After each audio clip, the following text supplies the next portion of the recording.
Natapos ang ating last chapter sa Sakamoto Days, kung saan natatakot si Mr. Sakamoto na mawala si Shin at ang iba pa dahil sa pagharap sa grupong X, at pagkatapos ay napagdesisyonan ni Taro na ibahagi ang kanyang nakaraan kay Shin. Ang binatang Sakamoto, Rion at Negumo ay naatasang gawin ang isang napakahirap na misyon, at bago pa sila magsimula ay nakaharap nila ang batang Uzuki. Ngayon, atin nang simulang talakayin ang susunod na chapter ng Sakamoto Days, at ito ay ang chapter 108 at 109.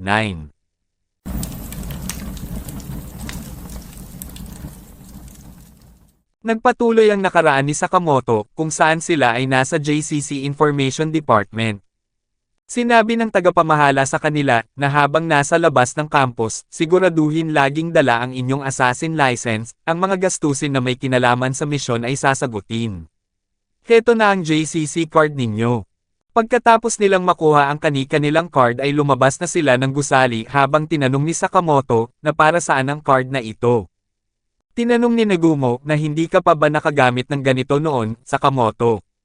Sinambit ni Rion, na magagamit natin ito kahit paano habang nasa assignment tayo.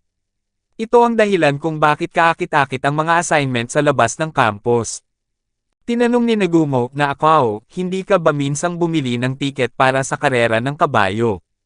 Sinaad ni Rion, na hinabol ko ang target sa isang racetrack at pinatay sila doon, na ibawas ito bilang gastusin sa undercover. Bigla namang dumating si Yamada Sensei at sinabi, na kayong kabataan. Mabuti, natutuwa akong nandito pa kayo, may isa pa akong miyembro ng koponan para sa inyo. Si Keiya Uzuki, isa siyang third year na estudyante sa Assassination Department, katulad nyo. Tinignan ng tatlo si Uzuki, habang tinanong ni Negumo si Rion, na kilala mo ba siya? Inakbayan ni Rion si Uzuki at sinambit, na ikaw yung bata kanina. Mukha kang nerd pero isa ka palang pasaway, ano? Tinanggal ni Uzuki ang kamay ni Rion sa kanyang balikat, habang inasar ni Negumo si Rion, na ayaw niya sayo. Sinaad ni Rion, na hala, ang hirap mong pakisamahan. Hindi ko talaga ka-vibes ang taong to, habang humingi naman ng tawad si Uzuki. Makalipas ang ilang minuto ay nasa lugar na sila ng kanilang misyon at sinabi ni Negumo, na ang target natin ay si Steel Dragon, ang pinuno ng isang ilegal na sindikato ng paggawa ng armas, may impormasyon na nagtatago siya sa department store na ito. Tinanong ni Rion, na si Steel Dragon. Anong cheesy na pangalan yan at isa ba siyang assassin? Sinambit ni Negumo, na wala masyadong impormasyon sa file, kaya mukhang bahagi ng assignment ang pagsiyasat sa kanya.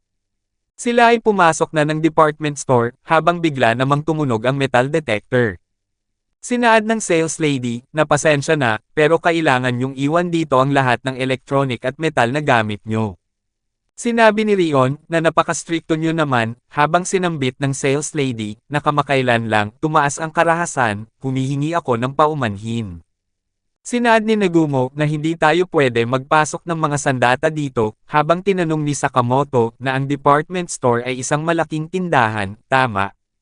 Sinabi ni Rion, na para sa ngayon, bakit hindi muna tayo kumain ng tanghalian, at pagkatapos ay sumakay sila ng elevator. Sa loob ng elevator ay may kasama silang matanda na nagbabasa ng dyaryo, at isang lady operator. Napansin ni Negumo na may kakaiba sa operator, at pagkatapos ay bigla niyang kinuha ang wallet ng matanda at inihulog ito sa sahig. Nakita ng matanda ang kanyang wallet, at agad niya itong pinulot. Biglang tumunog ang elevator at nag-announce na nasa second floor sila ng fashion department, at pagkatapos ay naglabas ng baril ang operator na agad naman siyang pinigilan ni Sakamoto, at pagkatapos ay inatake niya ito sa leeg. Ang matanda ay walang kamalay-malay sa nangyari, at siya ay lumabas na ng elevator. Tinanong ni Rion, na Sakamoto, paano mo nagawang makapagpasok ng kutsilyo dito, habang sinabi ng ating bida, na ikaw mismo ang nagsabi na maaaring gamitin ang card na ito sa anumang nais natin. Natawa naman si Rion at sinambit, na Negumo. Ang lalaking ito ay tunay na siraulo. Hinawakan ng operator ang kanyang sugat at sinaad, na paano nyo nalaman na isa akong assassin. Sino kayo? Sinabi ni Rion, na naglalabas ka ng matinding pagnanais pumatay sa ganitong kasikip na lugar, paano namin hindi mapapansin? Kaya anong meron sa department store na to? Sinambit ni Negumo, na hinahanap namin ang isang tao na tinatawag na Steel Dragon, kung ayaw mong mamatay, sabihin mo sa amin ang lahat ng alam mo. Sinaad ng operator na si Steel Dragon ang nagpapatakbo ng lugar na to, ang tindahang to ay panakip lang, tulad kong nasa mababang posisyon, hindi pa namin siya nakikita kahit kailan, sinimulan na namin kayong bantayan mula sa pasukan, hindi na kayo makakalabas ng buhay. Sinabi ni Sakamoto na tama, may nagsisiyasat sa atin, habang sinambit ni Rion, na Nagumo at Sakamoto, kayo na ang umakyat, mananatili ako rito kasama si Mr. Imo, gusto ko rin namang tingnan ang mga damit. Kinausap ni Rion si Uzuki at Sinaad, na basta huwag mo akong pabagalin ha, ano nga ulit ang pangalan mo, habang sinabi nito, na Uzuki. Si Rion ay nagsimula ng tignan ang mga damit, habang may isang lalaki ang lumapit sa kanya at sinambit, na ano ang hinahanap mo. Sinaad ni Rion, na mayroon ba kayong damit na mukhang matikas, habang may isa pang lalaki ang lumapit sa kanya. Ang lalaking nakabonet ay inatake si Rion gamit ang baril na may silencer, na nagawa naman niyang iwasan habang sinabi ng salesman, na paano naman ang isang bagay na medyo matindi tulad nito. Muling ikinasa ng lalaking may suot na bonnet ang kanyang baril, habang kumuha ng kwintas si Rion at ginamit ito upang patumbahin ang kalaban. Sinaad ng salesman na ang kulay na to ay uso ngayong season. Pagkatapos bumagsak ng nakabonet ay may isa pang lalaki ang may hawak na patalim, at nais nitong atakihin si Rion. Kinuha naman ni Rion ang underwear na nakasabit, at inihagis ito sa mukha ng kalaban. Pagkatapos takpan ni Rion ang paningin ng lalaki, ay nagtungo ito sa kanyang likuran at binali ang kanyang leeg habang sinasabi, na mayroon ba kayong mas mukhang matigas at matibay. Isinabot ni Rion ang kalaban sa pader at nilagyan din niya ito ng sombrero, habang sinambit ng salesman, na kung ganon, dito tayo. Tinanong ng salesman, na gusto mo pa ng isang winter outfit, habang may isa na namang kalaban ang nagpakita. Pinaikot-ikot ni Rion ang kwintas nitong hawak sa kanyang kamao habang sinasabi, na oo, naisip ko kasi na baka madumihan ang suot ko ngayon. Sinuntok ni Rion ang kalaban sa mukha gamit ang kanyang kamay na may kwintas, habang sinambit ng salesman, na ganun ba? May isa na namang kalaban ang nagpakita, at ito ay nagtatago sa mga damit na nasa tabi ni Rion. Sinakal ni Rion ang kalaban gamit ang kanyang kwintas at pinapanatili niya itong nakatago sa mga damit, habang sinaad ng salesman, nakakadating lang ng damit na yan. Sinabi ni Rion, na ganun ba, medyo gusto ko ito. Pwede ko ba itong subukan? Si Rion ay pumasok na ng dressing room, habang sinambit ng salesman, na kung gusto mo ng ibang size ay sabihan mo lang ako. Ang dalawang kalaban na pinabagsak ni Rion ay kasama niya sa loob at sinabihan niya ang mga ito, na ngayon, nasaan ang boss nyo, si Steel Dragon. Kung hindi kayo magsasalita, papatayin na lang kita at hahanap ako ng iba. Bigla namang pumasok si Uzuki sa loob, at hinawakan ng balikat ni Rion na kanyang ikinagulat. Inilipat naman ang scene sa third floor ng electronic department, kung nasaan sina Sakamoto at Nagumo. Sila ay nasa likod ng cash register, kung saan may mga kalaban silang pinabagsak.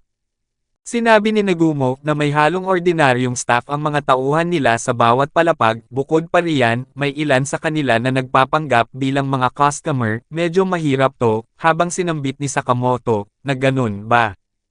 May tao naman ang gustong magbayad na inasikaso naman ni Nagumo, at sinangil niya ito ng 1,300 yen.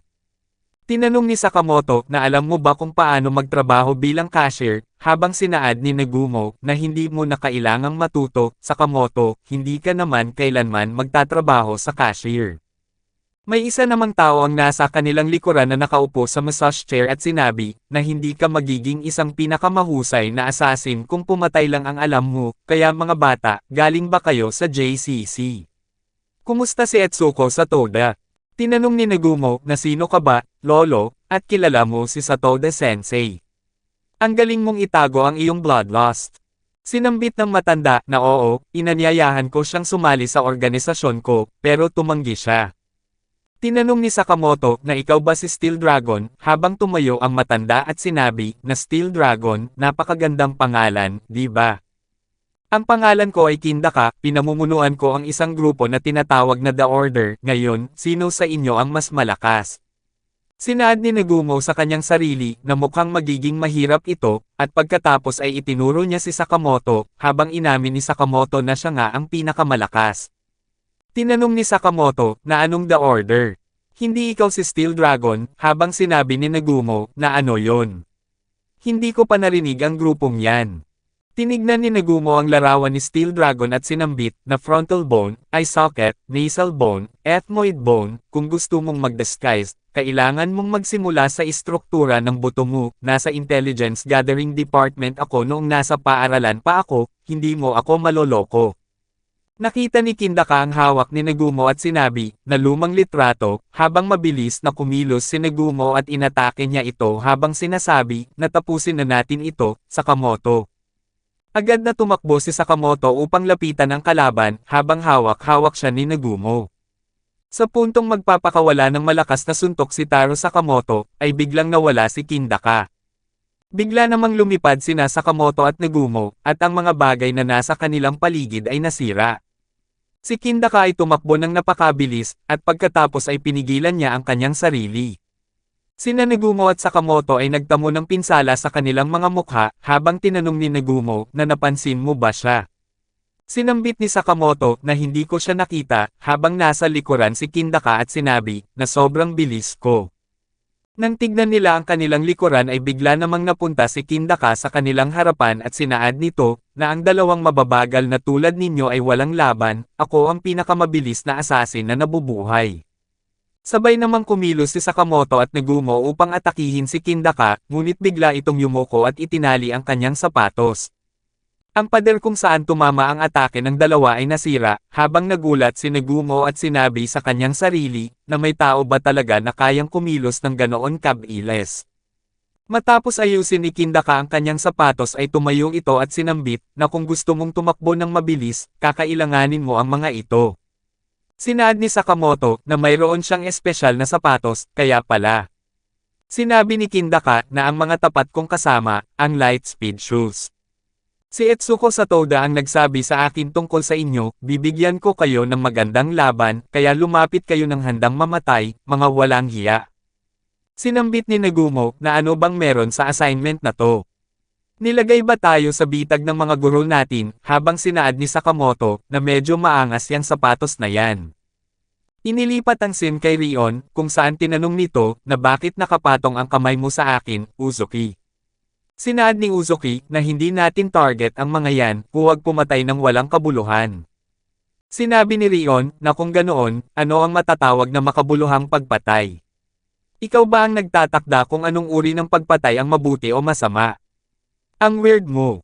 Sinambit ni Uzuki na ang pagpatay ay laging masama, dapat natin itong iwasan hanggat maaari.